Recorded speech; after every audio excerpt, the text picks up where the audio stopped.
प्यारे दर्शकों नमस्कार। तारीख है आज 27 जुलाई 2025, दिन रविवार, हिंदी तिथि श्रावण माह शुक्ल पक्ष तृतीया। आइए नजर डालते हैं हमारे प्यारे राज्य उत्तराखंड की तमाम बड़ी खबरों पर। वीडियो शुरू करने से पहले कमेंट बॉक्स में जय हिंद लिखकर हमें सपोर्ट करें।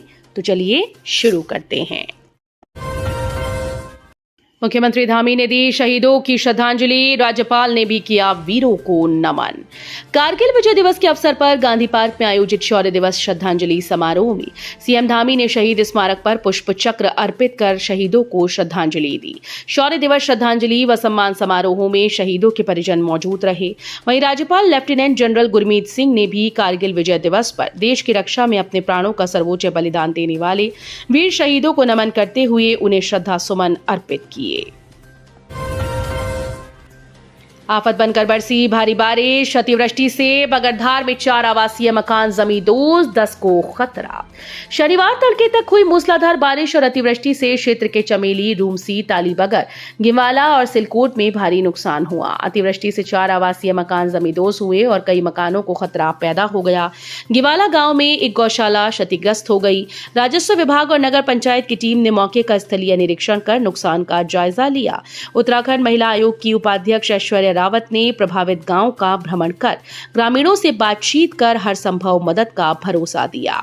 भारी बारिश के बीच बादल फटने से रूमसी गांव में ग्रामीणों की सैकड़ों नाली कृषि भूमि को क्षति पहुंची। राष्ट्रीय राजमार्गों के विकास पर सांसद त्रिवेंद्र रावत ने पूछा सवाल, नितिन गडकरी ने दिया जवाब। उत्तराखंड में वर्ष 2014-15 से जून 2025 तक उत्तराखंड में कुल 2969 किलोमीटर राष्ट्रीय राजमार्गों का विकास किया गया। हरिद्वार सांसद व पूर्व सीएम त्रिवेंद्र रावत के सवाल पर केंद्रीय सड़क परिवहन मंत्री नितिन गडकरी ने लिखित जवाब में ये जानकारी दी। सांसद त्रिवेंद्र ने उत्तराखंड के सड़क बुनियादी ढांचे, 4 धाम परियोजना में हो रही देरी, बाइक टैक्सी नीति और सड़क सुरक्षा उपायों से जुड़े 4 महत्वपूर्ण प्रश्न पूछे।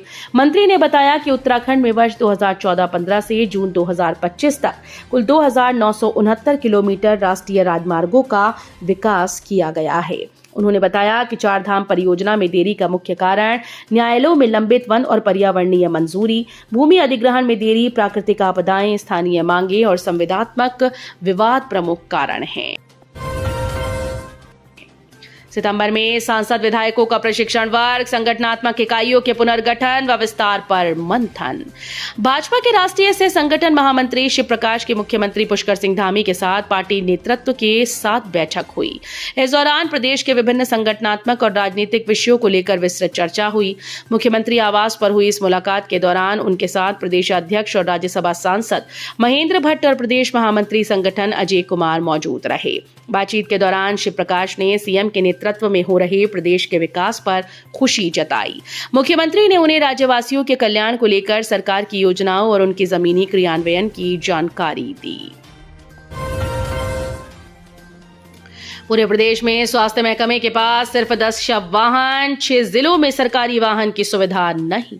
सरकारी अस्पतालों में शव ले जाने के लिए स्वास्थ्य महकमे के पास प्रदेश में मात्र 10 शव वाहन हैं। 6 जिलों के जिला व उप जिला अस्पताल में एक भी शव वाहन नहीं। शासन ने सीएमओ को जिले में एक शव वाहन उपलब्ध कराने के निर्देश दिए। अस्पतालों में उपचार के लिए भर्ती मरीज की मौत होने के बाद शव ले जाने के लिए परिजनों को दिक्कतों का सामना करना पड़ता है। परिजनों को इसके लिए निजी एम्बुलेंस या अन्य वाहन की व्यवस्था करनी पड़ती है। वर्तमान में स्वास्थ्य विभाग के पास देहरादून, हरिद्वार, पिथौरागढ़, रुद्रप्रयाग, टिहरी, उत्तरकाशी व चमोली जिले में शव वाहन हैं, जबकि अल्मोड़ा, बागेश्वर, चंपावत, पौड़ी, नैनीताल, उधम सिंह नगर जिले में एक भी शव वाहन नहीं। प्रदेश में पहली बार बनेगा ऑर्गन व milk bank, Doon medical college में स्थापित करने की कवायद। स्वास्थ्य और चिकित्सा शिक्षा मंत्री डॉक्टर धन सिंह रावत ने कहा कि प्रदेश में पहली बार ऑर्गन व मिल्क बैंक बनाया जाएगा। शीघ्र ही राज्य में organ and tissue transplant organisation की स्थापना की जाएगी। चिकित्सा शिक्षा विभाग की समीक्षा बैठक में मंत्री डॉक्टर रावत ने अधिकारियों को राजकीय मेडिकल कॉलेज दून में ऑर्गन बैंक स्थापित करने के लिए कार्रवाई करने के निर्देश दिए। इसके अलावा सभी राजकीय मेडिकल कॉलेजेस में नवजात शिशुओं के लिए मिल्क बैंक बनाया जाएगा। कारगिल बलिदानी के स्मारक का 6 साल में नहीं हो पाया पुनर्निर्माण, परिवार और लोगों में नाराजगी। कारगिल बलिदानी विजय सिंह भंडारी के स्मारक का 6 साल बाद भी पुनर्निर्माण नहीं हो पाया। प्रेमनगर तिराहे पर बने स्मारक को 2019 में सड़क चौड़ीकरण के लिए ध्वस्त किया गया था। राष्ट्रीय राजमार्ग प्राधिकरण और लोक निर्माण विभाग के बीच रोड ट्रांसफर की लंबी प्रक्रिया के चलते स्मारक निर्माण के पिछले वादे को भुलाया जा चुका है, जिससे बलिदानी के परिवार और स्थानीय लोगों में नाराजगी है। बलिदानी की 66 वर्षीय मां रामचंद्री भंडारी ने बताया कि मेरा इकलौता बेटा बलिदान हुआ था, तब से उसका स्मारक ही याद और सम्मान था, लेकिन उसे ऐसा तोड़ा कि उसकी नेम प्लेट तक हमें नहीं दी। यदि विकास कार्य की वजह से स्मारक को तोड़ना पड़ा तो कम से कम उसे दोबारा बना दो। शादी के लिए छुट्टी पर गई महिला डॉक्टर 5 माह बाद भी नहीं लौटी, नोटिस का भी नहीं दिया जवाब। शादी की छुट्टी पर गई भीमताल सामुदायिक स्वास्थ्य केंद्र की एक महिला डॉक्टर 5 महीने बाद भी ज्वाइन नहीं किया। महिला डॉक्टर के अस्पताल में न होने पर भीमताल एचसी और स्वास्थ्य विभाग की ओर से महिला डॉक्टर को नोटिस भेजकर ड्यूटी में वापस क्यों नहीं आने का कारण पूछा। महिला डॉक्टर की ओर से कोई भी जवाब स्वास्थ्य विभाग को नहीं दिया जा रहा। विभाग की ओर से महिला डॉक्टर को कई बार फोन और व्हाट्सएप के माध्यम से संपर्क किया जा चुका है, लेकिन वो जवाब नहीं दे रही है। मॉनसून की दुश्वारियों से नहीं रुके आस्था के कदम, इस बार 30% बढ़े यात्री। चारधाम यात्रा के लिए श्रद्धालुओं की आस्था जरा सी भी कम नहीं हो रही।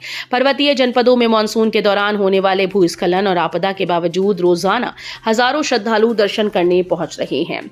बीती 26 जून से 26 जुलाई तक 5,23,656 श्रद्धालुओं ने चारों धाम के दर्शन किए, जो पिछले साल की अपेक्षा करीब 30% अधिक है। जबकि पिछले साल 2024 में 26 जून से 26 जुलाई के बीच 3,61,577 तीर्थयात्री पहुंचे। माता पिता गए थे पंचायत चुनाव के प्रचार में, घर में घुस गए नकाबपोश चोर। देवीपुर मुलिया में नकाबपोश बदमाश घर में घुसकर युवक को घायल करने के बाद नकदी व जेवर चोरी लेकर चले गए। ग्रामीणों ने कोतवाली पहुंचकर घटना का खुलासा किए जाने की मांग की। इस संबंध में पुलिस में घटना की तहरीर दे दी गई। पुलिस मामले की जांच कर रही है। देवीपुर मुलिया निवासी राजेंद्र सिंह शनिवार को अपनी पत्नी के साथ पंचायत चुनाव के प्रचार में गए थे। घर में उनका पुत्र अमन रावत व दादा आनंद रावत थे। दादा आनंद रावत बीमार रहते हैं। अग्निवीरों के लिए उत्तराखंड सरकार का अहम फैसला, जल्द कैबिनेट में आएगा प्रस्ताव। प्रदेश सरकार सैनिक कल्याण के लिए लगातार अहम फैसले ले रही है। अमर बलिदानियों की स्मृति में जल्द ही भव्य शौर्य स्थल अस्तित्व में आएगा। इसका निर्माण कार्य अंतिम चरण में है। समान नागरिक संहिता के तहत मैरिज रजिस्ट्रेशन के नियमों में बदलाव, मिली कुछ और मोहलत। प्रदेश में अब नागरिक विवाह करने के 1 वर्ष के भीतर इसका अनिवार्य पंजीकरण करा सकेंगे। सरकार ने आमजन के सामने आ रही परेशानियों को देखते हुए इसकी समय सीमा बढ़ाकर 6 माह से 1 वर्ष कर दी है। वहीं समान नागरिक संहिता लागू होने के बाद विवाह पंजीकरण को लेकर आमजन में उत्साह नजर आ रहा है। यूपी के बाद उत्तराखंड में भी मतांतरण का सीक्रेट ऑपरेशन, हिंदू से मुस्लिम बने युवक युवतियों का हाथ। हिंदू युवतियों को पहला मतांतरण करवाने के लिए सीक्रेट ऑपरेशन चलाया जा रहा है। हर काम को योजनाबद्ध तरीके से किया जाता है। रानी पोखरी की युवती से जब पुलिस ने पूछताछ की तो कई सनसनीखेज बातें सामने आईं। उत्तराखंड में 92 करोड़ का घोटाला, अब तक 15 केस, 20 गिरफ्तारियां। The Loni urban multi state credit and thrift cooperative society ने उत्तराखंड में 92 करोड़ रुपए का घोटाला किया। सोसाइटी ने उत्तराखंड में 35 शाखाएं खोलकर निवेशकों को 4 से 5 साल में रकम दुगनी करने का लालच दिया और फरार हो गए। प्रदेश में बाघ आकलन की तैयारियां हुई तेज। पहले चरण में अक्टूबर में होगा साइंस सर्वे शुरू। बाघों के आकलन को लेकर तैयारियां शुरू हो गई। भारतीय वन्यजीव संस्थान देहरादून में राजाजी और कार्बेट टाइगर रिजर्व के निदेशक समेत उत्तरी क्षेत्र के अन्य टाइगर रिजर्व के निदेशकों की क्षेत्रीय बैठक भी हो चुकी है। बरेली रोड पर फिर हुआ हादसा, डंपर ने शिक्षिका को रौंदा, मौत, चालक मौके से वाहन लेकर फरार। बरेली रोड पर मंडी के करीब अनियंत्रित डंपर ने निजी विद्यालय की शिक्षिका हेमा पंत 49 वर्षीय को रौंद दिया। 3 पानी निवासी महिला ने निजी अस्पताल में उपचार के दौरान दम तोड़ दिया। तो ये थी उत्तराखंड की बड़ी खबरें। हम मिलेंगे अगले बुलेटिन में, तब तक के लिए धन्यवाद।